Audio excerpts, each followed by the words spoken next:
Welcome to red TV. నేను మీ తేజ. ప్రస్తుతం మనతో పాటు సీనియర్ జర్నలిస్ట్ కిరణ్ గారు ఉన్నారు. నమస్తే సార్. నమస్తే తేజ. సో రీసెంట్గా చంద్రబాబు నాయుడు గారిని ఒక ఛానల్ పత్రిక ఇంటర్వ్యూ చేయడం జరిగింది. అందులో మాట్లాడుతూ లోకేష్ గారు సీఎం అని చేస్తారని అడిగారు. సో ఆయన ఏమన్నారంటే లోకేష్ గారికి పూర్తిగా మద్దతు ఉంది, ప్రజల మద్దతు కూడా ఉంది, అయ్యే ఛాన్స్ ఉంటున్నట్టుగానే ఆయన మాట్లాడారు. సో టీడీపీ చాలా మందిని యువతను కూడా ప్రోత్సహిస్తుంది కాబట్టి ఛాన్స్ ఉన్నట్టు మాట్లాడారు. అంటే ఇప్పటికే నడుస్తుంది చర్చలు, చాలా చర్చలు నడుస్తున్నాయి. సో మరి లోకేష్ గారు సీఎం అయితే మరి పవన్ కళ్యాణ్ గారు ఏంటి కూటమిలో? అంటే ఇది ఊహాజనితమైన ప్రశ్న. లోకేష్ గారు సీఎం అవుతారా, నెక్స్ట్ సీఎం లోకేషేనా అని చంద్రబాబు గారిని అడిగినప్పుడు ఆయన చాలా స్పష్టమైన సమాధానం ఇచ్చాడు. ఏమిటంటే సామర్థ్యం ఉన్నది, కానీ నిరూపించుకోవాల్సిన అవసరం కూడా ఉంది. సామర్థ్యం ఉంది. సామర్థ్యం ఉందంటే తేజకి తెలుసా, కిరణ్కి తెలుసా? తెలియదుగా. చంద్రబాబు గారికి తెలుసు సామర్థ్యం ఉందని. అది తేజ, కిరణ్ కూడా గుర్తించాలి కదా. సామర్థ్యం ఉంది, ఆయన సీఎం అభ్యర్థికి సీఎం స్థాయికి తగిన అభ్యర్థి ఆయన అని చెప్పేసి ప్రజలు గుర్తించాలి కదా. సో ఇంకా నిరూపించుకోవాల్సిన అవసరం ఉంది అన్నారు. అంతే తప్ప భవిష్యత్తులో ఏమైనా జరగచ్చు, అనేక మంది నాయకులు పార్టీలోంచి ఇతర నాయకులు కూడా ఉద్భవించవచ్చు, ఆవిర్భవించవచ్చు అన్నాడు ఆయన. So Nara Lokesh CM, next CM ఆయనే అని చెప్పేసి కూడా చెప్పలేదు. నిరూపించుకోవాలి, హీ హ్యాస్ క్యాపబిలిటీ అన్నాడు. నిజంగానే క్యాపబిలిటీ ఉండొచ్చు, కానీ ప్రజలు కూడా యాక్సెప్టెన్సీ కావాలి కదా. ఫస్ట్ ఎవరు యాక్సెప్టెన్సీ కావాలి? పార్టీలో యాక్సెప్టెన్సీ కావాలి. సో రెండోది ప్రజల్లో యాక్సెప్టెన్సీ రావాలి. సో పార్టీలో యాక్సెప్టెన్సీ వస్తుందా అంటే వాస్తవానికి ఇది మహానాడు ఇప్పుడు మొదలైన చర్చ కాదు. ఈ సంవత్సర కాలంగా అనేక సందర్భాల్లో రకరకాల చర్చలు వస్తున్నాయి. యువ నాయకులు వచ్చేసి నెక్స్ట్ సీఎం, కాబోయే సీఎం లోకేషే అంటారు, ఆయన ఇంప్రెస్ చేయడానికి. దావోస్ సదస్సు జరుగుతున్నప్పుడు, దావోస్కి వెళ్ళినప్పుడు టీజీ వెంకటేష్ కుమారుడు టీజీ భరత్ మాట్లాడుతూ కాబోయే సీఎం లోకేష్ అన్నాడు. ఒకంత చంద్రబాబు నాయుడు గారు అసహనం వ్యక్తం చేశారు. సందర్భోచితం కాదు కదా ఇక్కడ వ్యాఖ్యలు చేయటం అన్నారు. చంద్రబాబు నాయుడు గారు రాజనీతిజ్ఞుడు, ఆయనకు తెలుసు ఎప్పుడు ఏం మాట్లాడాలి, ఎక్కడ తగ్గాలి, ఎక్కడ నెగ్గాలో తెలిసిన వ్యక్తి చంద్రబాబు నాయుడు గారు. ఏమీ తెలియకుండా అవాకులు చెవాకులు పేలుతుంటారు కింద, కానీ ఆయన కంట్రోల్ చేస్తూ వస్తుంటారు. అంతెందుకు, అదొక్కటే కాదు, అంతకుముందు డిప్యూటీ సీఎం వ్యవహారం కూడా అదే అయిందిగా. డిప్యూటీ సీఎం గారు స్వయంగా ఆయన స్టేజ్ మీద ఉన్నప్పుడే డిప్యూటీ సీఎంగా నారా లోకేష్ చేయాలి అంటే, ఒక్కసారి డిప్యూటీ సీఎం చేస్తే పవన్ కళ్యాణ్ గారితో పాటు ఈక్వల్ అవుతారు, ఈక్వల్ అయితే నెక్స్ట్ సీఎంగా ప్రమోట్ చేయొచ్చు అనేది వాళ్ళ ఉద్దేశం. ఒక వ్యూహం ఉంటుంది, ప్రతి పార్టీకి ఒక వ్యూహం ఉంటుంది కదా.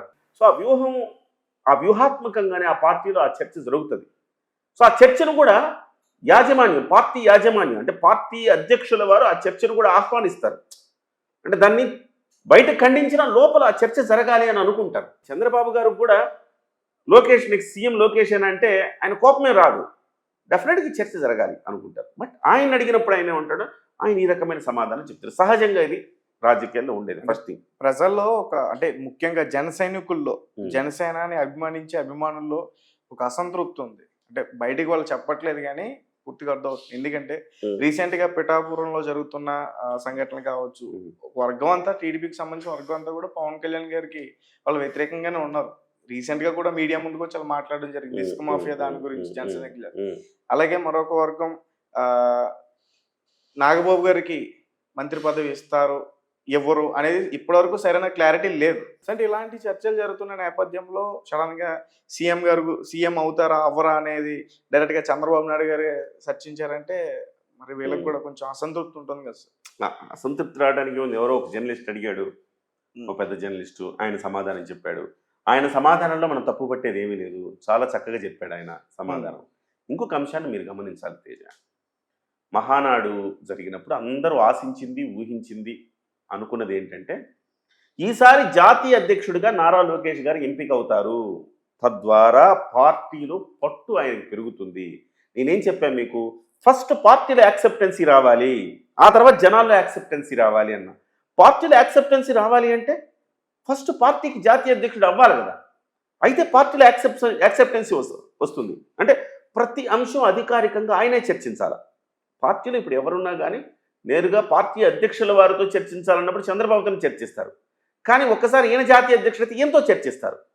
సో నారా లోకేష్ గారికి ఒకవేళ జాతీయ అధ్యక్షుడు ఇచ్చుంటే ఒక ప్రమోషన్ అయ్యేది. ఆ ప్రమోషన్ తర్వాత డెఫినెట్గా సీఎం చర్చ వచ్చేది. కాకపోతే అనూహ్యంగా మళ్ళీ ఈసారి కూడా జాతీయ అధ్యక్షుడిగా చంద్రబాబు గారే ఎంపికయ్యారు. అంటే అర్థం ఏంటి? చంద్రబాబు నాయుడు గారు తొందరపడట్లా. ఎందుకు తొందరపడట్లా?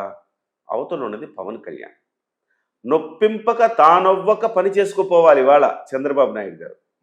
పవన్ కళ్యాణ్ గారు పొగిడినంత కాలం పొగుడుతారు, కోపం వచ్చిందంటే విశ్వరూపం చూపిస్తారు, అది ఆయనకి తెలుసు. కాబట్టి పవన్ కళ్యాణ్ గారిని ఎట్లా, అదొక ఆటం బాంబు, అదొక మిస్సైల్. సో ఆ మిస్సైల్ని మనం ఎట్లా వాడుకోవాలి, దాన్ని రెచ్చగొట్టద్దు, జాగ్రత్తగా ఉండాలి. ఇంతకుముందు పేలినప్పుడు ఏమైందో బాగా తెలుసు. కాబట్టి పవన్ కళ్యాణ్ అనే వ్యక్తికి ఎటువంటి స్వార్థాలు ఉండవు. ఎందుకంత ఆటం బాంబు లాగా, ఒక మిస్సైల్ లాగా ఉంటాడు, ఒక అణుబాంబు లాగా ఎందుకు ఉంటాడు ఆయన అంటే, ఆయనకు స్వార్థం ఉండదు. ప్రజల కోసం మాత్రమే ఆలోచించే ఏకైక నాయకుడు, నేను సర్టిఫికేట్ ఇస్తా, ఏకైక నాయకుడు ఈ దేశంలో నిస్వార్థంగా ఆలోచించే నాయకుడు పవన్ కళ్యాణ్ అని నేను అంటా. ఎందుకంటే అందుకే ఆయనకు అంత కోపం వస్తుంది, లేకపోతే అంత ఆటం బాంబులాగా ఆయన ఉంటాడు. ఎందుకంటే అవినీతికి పాల్పడాల్సిన అవసరం లేదు. ఆయన బోల్డ్ అంత కోట్ల రూపాయలు దానాలు చేస్తుంటాడు. మళ్ళీ అడ్డదిడ్డంగా సంపాదించుకునే ఆలోచన లేదు ఆయనకి. ప్రజల కోసం ఏం చెయ్యాలని వచ్చాడు రాజకీయాలకి. రాజకీయాలు ఇంకేదో సంపాదించాలని రాలేదు. కాబట్టి ఆయన అలా ఉంటాడు, ఆయన క్యారెక్టర్ అది. సో అలాంటి క్యారెక్టర్ ఉన్న వ్యక్తిని ఎలా డీల్ చేయాలో చంద్రబాబు నాయుడు గారికి తెలిసినంత ఇంకెవరికి తెలియదు.